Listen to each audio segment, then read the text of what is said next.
Now that you have GIMP installed, double-click the icon for it on your desktop. GIMP is going to set up some things, and then you should see this screen.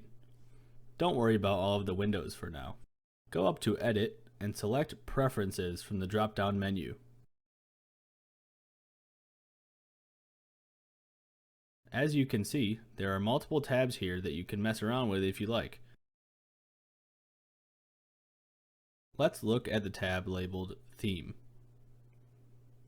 You may not have quite as many themes downloaded, but it is an easy Google search if you'd like a wider selection.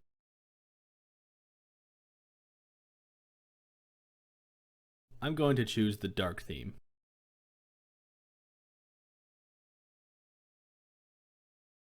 Next, select Icon Theme.